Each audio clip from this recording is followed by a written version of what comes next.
नमस्कार, मैं डॉक्टर रमाकांत शर्मा। आज हम उपस्थित हैं एक ऐसी प्रॉब्लम जो बहुत सारी समस्याओं के लिए मूल जड़ बनती चली जा रही है। प्रॉब्लम है पोस्चरल डिफॉर्मिटी। पोस्चरल डिफॉर्मिटी बहुत सारे पेशेंट्स, बहुत सारे क्लाइंट्स ऐसे आ रहे हैं जो ये कंप्लेन करते हैं कि हमारी गर्दन का ऊपर का हिस्सा, कंधे के पीछे की स्किन या फिर गर्दन पर हम्प निकल रहा है, ये पूरा बिल्कुल जाम होता चला जा रहा है, सूजन आ रही है उनके इस हिस्से में। और सामान्य तौर पर जब ऐसी स्थिति बनती है तो किस तरीके से लोग, पोस्चर कैसा रहता है लोगों का, इधर सामने की तरफ एक बार देखेंगे। पोस्चर किस तरीके से हो जा रहा है? पोस्चर हो जा रहा है ये, जैसे ऐसे ये बैठे हैं ऐसे। अब अगर ये पोस्चर है तो आप देखें कि ये वाला हिस्सा जो है ये पूरा बिल्कुल केव के जैसा हो गया, ये बिल्कुल इस तरीके से ऐसा करके हो जा रहा है। और जब ये हिस्सा ऐसा, इधर का भी ऐसा, तो ये वाला हिस्सा जो है ना ये ऐसे हो गए, कंधे ड्रूप हो जाए, शोल्डर ड्रूपिंग का केस बन जाता है। ये देखें आप किस तरीके से ये आगे की तरफ ऐसे करके बैंड की तरफ ऐसा वाला पोस्चर जो होता है, ये पोस्चर क्या करवा रहा है? एक तो यहां पर जकड़न कराएगा, ये वाला पूरा का पूरा हिस्सा ये जो है इधर का, और इधर का ये कंधे के ये वाला हिस्सा जो है ना ये पूरा सूज जाएगा, सूजन रहेगी इस हिस्से में, दर्द रहेगा। आप अपनी गर्दन को पूरे तरीके से, आपका कान जो है ना वो कंधे पर लग ही नहीं पाएगा, इतने से ज्यादा आप बैंड ही नहीं कर सकते, जबकि कान बिल्कुल कंधे तक इस तरीके से जाना चाहिए। अगर ये भी डिस्टर्ब हो रहा है आपका, जैसे ही कान कंधे के पास लेके जाओगे ये पूरा खिंच जाएगा, यहां दर्द होगा आपके, ये पोस्चर ही मेंटेन नहीं हो पाएगा। ऐसी अवस्था जो होती है, ये आप बैठे हैं इस तरीके से, अब एक तो यहां हो गया, दूसरा ये जो हिस्सा है सीने का हिस्सा ये दबा रहता है, फेफड़े जो है ना वो कंप्रोमाइज हो जाते हैं, दब जाते हैं, स्क्वीज बने रहते हैं। तो फेफड़े अगर सिकुड़े हुए बने रहेंगे तो निश्चित ही उनमें श्वसन की व्यवस्था, किस तरीके से, सीना कैसा होना चाहिए, कहा जाता है कि बिल्कुल सीना बिल्कुल चौड़ा होना चाहिए, पेट अंदर सीना बाहर, इस तरीके से ये पोस्चर जो है ना सीधे बैठे हुए हैं हम बिल्कुल।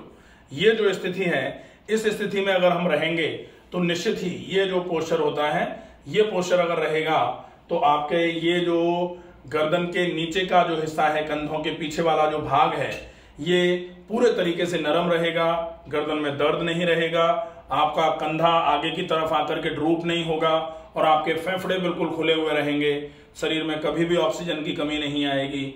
शरीर में अगर ऑक्सीजन की कमी नहीं आएगी तो आप अनेक रोगों से बचे हुए रहेंगे। अब आप इस वाली कंडीशन को किस तरीके से, बहुत सारे लोगों की आदत होती है कि गर्दन को आगे झुका करके बैठे हुए हैं लंबे समय तक और लगातार काम कर रहे हैं, कंधे इस तरीके से करके बैठे हुए हैं, ऐसे करके ऐसे बैठ जाते हैं। कोई भी इस तरीके से फैल करके ऐसे जो बैठने का पोस्चर है, उस पोस्चर को अगर मेंटेन करें कि कंधे खुले हुए होने चाहिए और पेट बिल्कुल रिलैक्स होना चाहिए, ऐसी स्थिति में अगर कोई बैठेगा ना तो पोस्चर बिल्कुल करेक्ट माना जाता है। लेकिन बैठने की स्थिति कैसी रहती है ये, अगर हम इस तरीके से बैठेंगे तो निश्चित ही आज नहीं तो कल हमारे शरीर में ऑक्सीजन की कमी आना चालू हो जाएगी। पोस्चर तो गड़बड़ होता ही है। पोस्चर के गड़बड़ होने की वजह से जो आपके मांसपेशियों में दर्द आना है वो तो आना ही है, लेकिन ऑक्सीजन की कमी की वजह से आपको विभिन्न प्रकार के रोग धीरे धीरे करके घेरना चालू कर देंगे। तो आपको समय रहते अपने पोस्चर को करेक्ट करने के साथ साथ अपने फेफड़ों की ताकत को भी बढ़ाने की आवश्यकता होती है। तो आप अगर पोस्चर को करेक्ट करते हो तो आपके कंधे ठीक हो जाएंगे, आपका दर्द ठीक हो जाएगा, और फेफड़ों को मजबूत आप कर लेंगे तो शरीर में ऑक्सीजन की कमी नहीं आएगी, शरीर में ऑक्सीजन पर्याप्त मात्रा में बनी रहेगी, जो कि सबसे ज्यादा आवश्यक है। शरीर में जैसे ही ऑक्सीजन की कमी होती है, विभिन्न अंग जो शरीर में है सारे के सारे अंगों की कार्यक्षमताएं कम होना चालू हो जाती हैं। फिर चाहे वो पैनक्रियाज की कमजोरी की वजह से डायबिटीज हो, चाहे वो किडनी की कमजोरी की वजह से क्रेटिनिन का बढ़ना हो, चाहे वो लिवर की कमजोरी की वजह से आपका बिलिरुबिन का बढ़ना हो, या फिर आपका कोलेस्ट्रॉल लेवल बढ़ रहा हो, कुछ भी हो रहा होगा वो निश्चित ही कहीं ना कहीं आपके शरीर में ऑक्सीजन के डिप्राइवेशन की वजह से हो सकता है। तो अब हम आज शुरू करते हैं व्यायाम कि कौन से ऐसे स्पेसिफिक व्यायाम हैं जिनको करने से आप अपनी इस डिफॉर्मिटी को ठीक कर सकते हैं। सबसे पहले तो यही कि आप लेटते, बैठते और खड़े होते समय इस चीज को एश्योर करिए कि आपका पोस्चर बिल्कुल स्ट्रेट हो। आप कभी भी इस तरीके से ना बैठें, कभी भी आप इस तरीके से जब आप खड़े होते हैं तो खड़े होते समय भी आप इस तरीके से खड़े ना हो। अगर आप लेटे हैं तो कभी भी आप बिल्कुल ऐसे करके कंप्रोमाइज होकर के ना लेटें कि आपका कंधा दबा हुआ है, कि आपका एक तरफ आप करवट लेकर के इस तरीके से लेटे हैं कि आपका फेफड़ा दब रहा है। तो ये स्थितियां एक बीमारी होती है जिसको एनकाइलोसिस बोला जाता है, एनकाइलोजिंग स्पॉन्डिलाइटिस। उस केस में तो रोगी जो होते हैं ना, बहुत विचित्र स्थिति हो जाती है, इतनी विचित्र स्थिति हो जाती है। हमारे पास तो आते हैं बहुत सारे पेशेंट्स कि वो सीधे लेट ही नहीं पाते। जब वो सीधे लेटते हैं तो उनकी पीठ तो यहां तक का हिस्सा तो जो जमीन पर लग जाता है, यहां से ऊपर का, ऊपर की पीठ, गर्दन, सिर तो खैर लगता ही नहीं है। तो उनको सीधे लेटने में इतनी दिक्कत आती है कि सीधे लेटने के लिए उनको 3-4 तकिए यहां पर लगाने पड़ते हैं।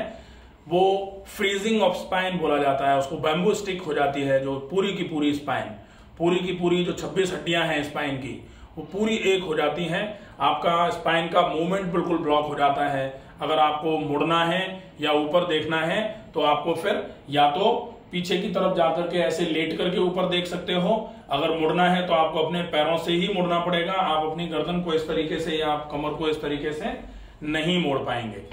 तो जब तक आपके शरीर में कोई ऐसी खतरनाक बीमारी नहीं पनप रही है, उसके पहले पहले अगर हम अपने शरीर को बिल्कुल ठीक कर लेंगे तो निश्चित ही हम अपने शरीर को ऐसे खतरनाक रोगों से बचा सकते हैं। पहली एक्सरसाइज जो हम बहुत आसानी से कर सकते हैं, सबसे पहले सीधे खड़े हो गए, खड़े होके करेंगे एक्सरसाइजेस को। सीधे खड़े हो गए, सीधे खड़े होने के बाद अब हम थोड़ा सा पीछे की तरफ जाएंगे ताकि पूरा सिर रहे सामने। ये अब हम पहली एक्सरसाइज जो इस समस्या के लिए कर सकते हैं वो है, पहले दोनों हाथ यहां सामने रखें। अब श्वास को भरते हुए एक हाथ को पीछे ले गए, श्वास को भरते हुए एक हाथ को पीछे ले गए, श्वास को छोड़ते हुए आगे लाए, श्वास को भरते हुए दूसरे हाथ को पीछे ले गए, फिर श्वास को छोड़ते हुए आगे लाए।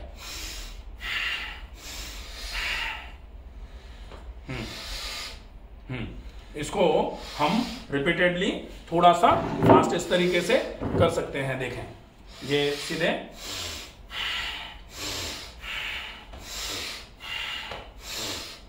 आप देख रहे हैं हाथ जो है वो कान से भी पीछे की तरफ तक जा रहा है। ये, हाँ, ये पीछे की तरफ जा रहा है, ये पूरा नीचे तक लेके आएंगे। ये बहुत बढ़िया, बहुत बढ़िया। ये बहुत अच्छी एक्सरसाइज है। ये आपकी ब्रीदिंग एक्सरसाइज के साथ बॉडी एक्सरसाइज है कि आपके शरीर में ऑक्सीजन की भी आपूर्ति होगी, जो प्राणायाम भी साथ में हो रहा है, और साथ में फिर आप अपने जो चेस्ट मूवमेंट है, आप अपने सीने को पूरा खोल रहे हैं। आप एक आसन जो अस्थमा में सामान्य तौर पर कराया जाता है, गौमुखासन, बिल्कुल वैसा वाला पोज आप ले रहे हैं। सांस भरा, हाथ को पूरा पीछे की तरफ ले गए, सांस छोड़ा, वापस लाए, लगातार। लेकिन इसको कम से कम 30 सेकंड तक अपने को रेगुलर करना है, एक एक हाथ से।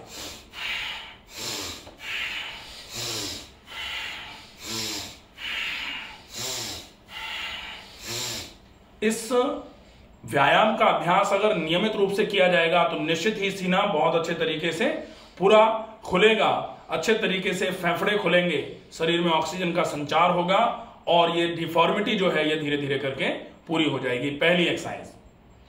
अब हम दूसरी एक्सरसाइज के लिए, दोनों हाथ फ्रंट थाइज पर हैं हमारे, दोनों हाथ फ्रंट थाइज पर। अब श्वास को भरते हुए दोनों हाथों को एक साथ उठाएंगे और दोनों हाथों को उठा करके पूरा पीछे की तरफ, जैसे एक हाथ ले जा रहे थे, कोहनियों से बिल्कुल बिना मोड़े हुए, और कोशिश करेंगे कमर से हम इसमें पीछे नहीं जाएंगे। श्वास भरी ऊपर, श्वास छोड़ी नीचे।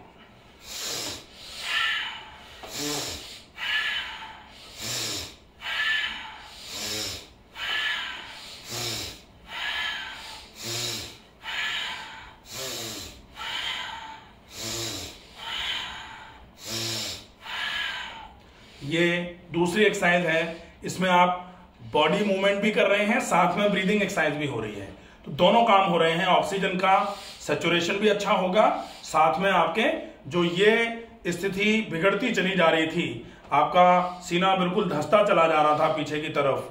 बहुत सारे लोगों की स्थिति ऐसी हो जाती है कि सीना बिल्कुल ऐसे धंस जाता है, इस तरीके से, इतना धंस जाता है, इतना ऐसे।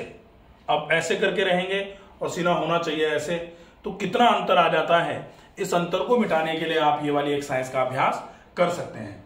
अब हम देखें तीसरी एक्सरसाइज जो बहुत इफेक्टिवली इस समस्या में काम में आती है। दोनों हाथों के अंगूठे और उंगलियां कंधों पर रखें। कंधों पर रखने के बाद फिर आप अपने दोनों कोहनियों को सामने की तरफ मिला लीजिए। दोनों कोहनियों को सामने की तरफ मिलाया। अब आप धीरे धीरे करके अपने बाजुओं को कानों से सटाएंगे। बाजुओं को कानों से सटाते हुए फिर पीछे की तरफ ले जाते हुए धीरे से नीचे लेके आएंगे। दोनों कोहनियां आपके शरीर से लगेंगी। उसके बाद फिर से सामने मिलेंगी, फिर ऊपर की तरफ जाएंगे, बाजू कान से सटेंगे और धीरे धीरे करके फिर नीचे की तरफ आएंगे पीछे ले जाते हुए। अब आप इस मूवमेंट को लगभग 10 बार से शुरू करिए और रोज 5 बार बढ़ाइए। तो आप लगातार इस मूवमेंट को, ये जो है ये क्लॉकवाइज मूवमेंट है, 30 बार करेंगे। और इसके बाद जब ये 30 बार हो जाए, इसमें आपको ध्यान क्या रखना होता है कि सामने मिलाना है कोहनियों को, ऊपर बाजू मिलेंगे कानों से, उसके बाद फिर पीछे ले जाते हुए आपकी कोहनियां जो है ना वो यहां रहेंगी। ऐसे ये वाला मूवमेंट नहीं है, जनरली लोग इस तरीके से कर लेते हैं। तो ये जो है ये पूरा फायदा नहीं करेगा। पूरा फायदा कैसे होगा? दोनों कोहनियां सामने मिली, दोनों बाजू कानों से ऊपर की तरफ मिले, फिर ये दोनों बाजू इस तरीके से कान से मिलने चाहिए, फिर पीछे गए और फिर दोनों कोहनियां शरीर के बगल में, पेट के बगल में मिलते हुए फिर आगे की तरफ इस तरीके से फिर से मिलाई। ये जो मूवमेंट है, इस मूवमेंट को आप 30 बार क्लॉकवाइज और 30 बार एंटी क्लॉकवाइज करेंगे। एंटी क्लॉकवाइज में क्या कर रहे हैं आप? एंटी क्लॉकवाइज बदल करके ये ऊपर बाजू कान से मिले हुए, फिर सामने कोहनियां मिली हुई, फिर कोहनियां शरीर से लगी हुई, फिर पीछे जाकर के बाजू कान से लगे हुए, फिर कोहनियां सामने की तरफ मिली हुई, ये वाला मूवमेंट। तो ये एंटी क्लॉकवाइज हो जाएगा। इसका अभ्यास बहुत अच्छे तरीके से नियमित रूप से आप कर सकते हैं और बहुत इजी सी एक्सरसाइजेज हैं। इसमें कुछ भी ऐसा नहीं है जो आप नहीं कर सकते, बहुत आसानी से हो जाती हैं ये एक्सरसाइजेज। इसके अलावा आप एक एक्सरसाइज और कर सकते हैं। वो एक्सरसाइज है, आप इसको एक्सरसाइज समझ लीजिए या आसन समझ लीजिए। आसन का नाम है अर्ध चक्रासन। अर्ध चक्रासन में जो अभी हम कर रहे थे, दोनों हाथों को पीछे की तरफ ले जा रहे थे, फिर वापस ला रहे थे। अब की बार हम दोनों हाथ जो है ना वो कान से सटाते हुए पीछे की तरफ ले जाएंगे और बाजू जो है वो कानों से सटे रहेंगे और दोनों हाथ मैक्सिमम जितना पीछे जा सकते हैं बिना कमर को बैंड किए। कमर को बिना बैंड किए केवल कंधे से बाजू जो है ना वो पीछे की तरफ जाएंगे। कंधे से बाजू पीछे की तरफ जा रहे हैं, कंधे से बाजू केवल पीछे की तरफ जा रहे हैं। आप ये ध्यान रखेंगे कि कंधे से बाजू केवल पीछे की तरफ जा रहे हैं, ये ठीक है। अब इस पोस्चर को आप होल्ड करोगे, जितनी देर आसानी से होल्ड कर सकते हो होल्ड करके रखा। धीरे से आप अपने हाथों को नीचे लेकर के आ जाएं। तो आप अगर इस एक्सरसाइज को कर रहे हैं और एक बार में आप 10 सेकंड तक होल्ड कर पा रहे हैं तो 10 सेकंड होल्ड करिए। 10 सेकंड होल्ड करने के साथ आप इसका 3 से 4 बार 5 बार रिपीटेशन कर सकते हैं। बहुत इफेक्टिव एक्सरसाइज है, बहुत फायदा करती है और साथ में ये एक्सरसाइज भी आपके फेफड़ों की क्षमता को बढ़ाने का काम कर रही है। अब हम देखेंगे एक्सरसाइज के स्वरूप में ही एक एक्सरसाइज और होती है जिसका अभ्यास हम इस समस्या के लिए कर सकते हैं। उस एक्सरसाइज का नाम है, आप अपने चेस्ट को एक्सपेंड करते हैं लेकिन हाथों को साइड में ले जाते हुए, हाथों को साइड में ले जाते हुए, लेकिन साइड में हम एक तो दोनों हाथ कंधे के बराबर ऊंचाई में फैलाए, दोनों हथेलियां एक दूसरे की तरफ फेस करके लगाई। अब आप श्वास को भरते हुए इस तरीके से चौड़ा कर रहे हो। एक तो दोनों हाथ सामने लगाए, हथेलियां दोनों एक दूसरे को देखती हुई और फिर आप ऐसे करके दोनों हाथों को साइड में ले जा रहे हो। एक तो ये होता है। दूसरा होता है कि आप यही मूवमेंट आप बिल्कुल थाइस के पास कर रहे हो। थाइस के पास आपने इस तरीके से हाथ रख रखे हैं सामने की तरफ। अब आप इस तरीके से हाथों को ऊपर की तरफ ले जा रहे हो डायगोनली। ये हाँ, ये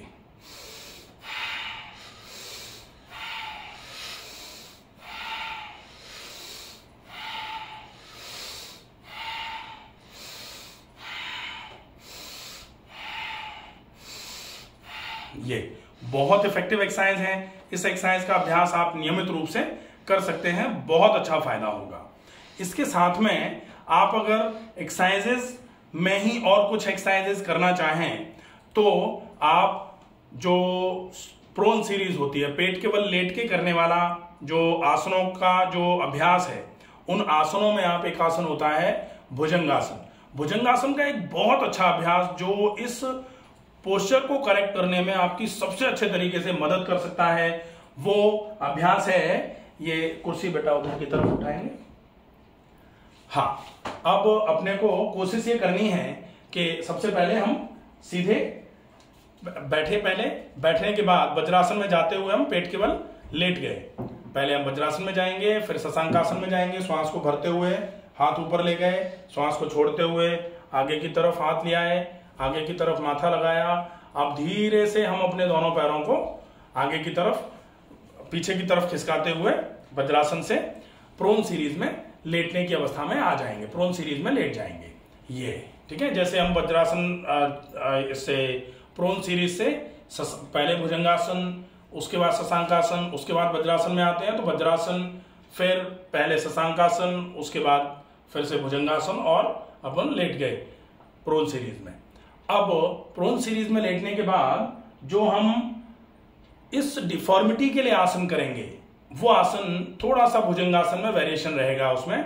उसके लिए दोनों हाथ सीने के बगल में, दोनों हाथ सीने के बगल में, हथेलियां जमीन पर, दोनों कोहनियां शरीर से बिल्कुल लगी हुई, बिल्कुल मिली हुई, माथा बिल्कुल जमीन से लगा हुआ, माथा जमीन से लगा हुआ। अब श्वास को भरना है और श्वास को भरते हुए धीरे धीरे करके आपको सबसे पहले अपने माथे को उठाना है, फिर नाक को उठाना है, फिर चिन को उठाना है, और बस चिन को उठा करके गर्दन को उठाना है, सीना जमीन पर ही रहेगा। ठीक है, अब आप देखें कि आप चिन को उठाते हुए पूरा का पूरा आप देख रहे हैं कि चिन को उठाया, चिन को उठाने के बाद पूरा आपका सीना, कोशिश ये करें कि सीना आपका जमीन पर ही रहे, सीना जमीन पर ही रहेगा। जितना सीना जमीन पर रखेंगे उतना ज़्यादा फायदा रहेगा। आप देख रहे हैं कि ये जो पोस्चर है, ये आपका यहाँ से अब थोड़ा सा गर्दन को अगर और ऊपर की तरफ उठा सकते हैं, सीने को बिना ज़्यादा उठाए, ये तो ये पोस्चर आपका देख रहे हैं कितने अच्छे तरीके से बैकवर्ड बेंडिंग में जा रहा है। और बैकवर्ड बेंडिंग में जितने अच्छे तरीके से ये पोस्चर जाएगा, उतना ज़्यादा ये जो काइफोटिक चेंजेस आ रहे हैं अपर बैक पर, धीरे धीरे करके बिल्कुल नॉर्मल हो जाएंगे। पूरे तरीके से नॉर्मल करने के लिए ये आसन बहुत इफेक्टिवली आपकी हेल्प कर सकता है। तो इस आसन का अभ्यास भी आप इस पोस्चर को ठीक करने के लिए लगातार कर सकते हैं। यह आपके लिए बहुत उपयोगी आसन हो जाएगा। और ये आसन है इसलिए इस आसन में आप लंबे समय तक रुक सकते हैं। आप 10 सेकंड रुक जाएं, 15 सेकंड रुक जाएं, 20 सेकंड रुकें, 30 सेकंड रुकें, 1 मिनट, 1.5 मिनट, 2 मिनट तक रुक सकते हैं। जितना रुकेंगे उतना ज़्यादा फायदा होगा। तो आशा है ये वीडियो आपको पसंद आया होगा। अगर ऐसा लगे, क्योंकि ये समस्या बहुत सारे लोगों को दिन प्रतिदिन होती चली जा रही है, बढ़ती चली जा रही है, तो ये सिंपल सी एक्सरसाइजेज हैं जिनका अभ्यास कोई भी बहुत आसानी से घर पर रहते हुए कर सकता है। इस वीडियो को ज़्यादा से ज़्यादा लोगों तक पहुंचाइए ताकि इस समस्या से पीड़ित लोगों की बहुत अच्छे तरीके से मदद हो पाए। स्वस्थ रहिए, सुरक्षित रहिए। धन्यवाद।